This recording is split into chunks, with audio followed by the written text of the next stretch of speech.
И нашите граѓани верувам дека се борат со топлотниот бран и со високите температури кои што ги имаме овие денови. Па ајде да видиме дали Марија ќе може ова утро да ни ја долови сликата од кеот на Вардар или најчистата локација каде што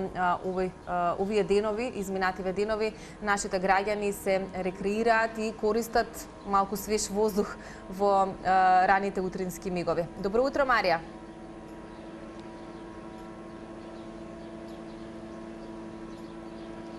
Добро утро,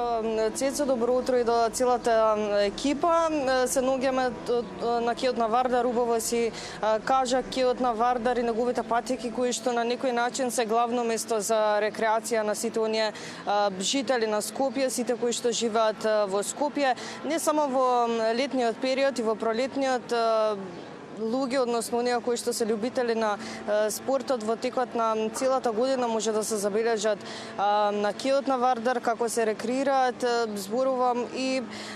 возејки тротинети, велосипеди, ролери исто така, пешачејки, џогираат многумина и тоа се едни од работите со кои што се занимаваат токму овде на кеот на Вардар. Но кога станува збор за летниот период, во овие рани утрински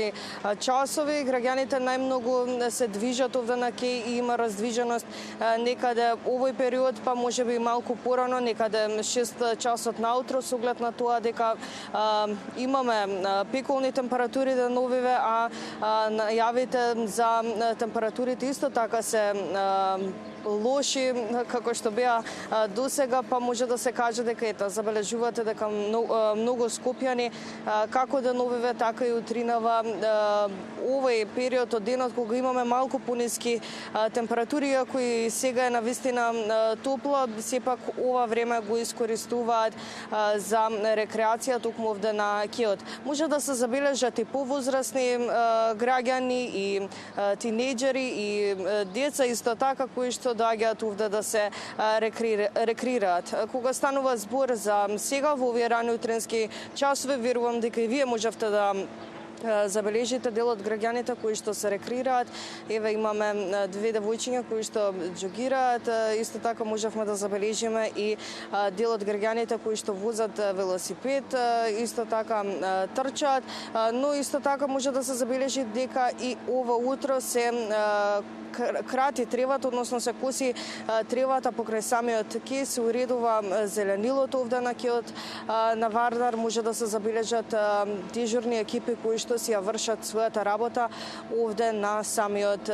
кеј. Но она што може да се забележи покрај тоа, напоменав дека има многу рекреативци кои што доаѓаат и го посетуваат кеот на Вардар и неговите патеки, но навистина може да се забележи многу отпад и многу ѓубре на самиот кеј, со што на некој начин ова кажува за нашата култура. Многумина во првите вклучувања говорам за сообраќајната култура, но на некој начин сега може да се забележи и овој друг вид на култура.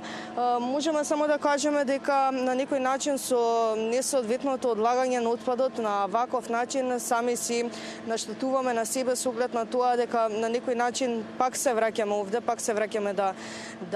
одиме, да пешачиме, да се рекреираме и пак на некој начин ова е наше место каде што ние ќе го поминеме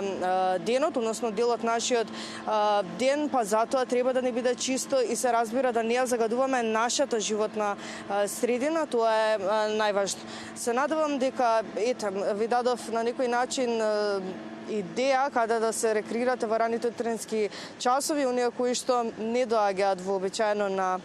кеот во раните утрински часови, но секако ќе потсетам да си понесете шише вода со себе доколку доаѓате на кеот, со оглед на тоа дека ретко овде да се види јавна чешмичка за пиење вода, иако од УХМР најавија пеколни температури и Македонија од вчера влезе во портокалова фаза.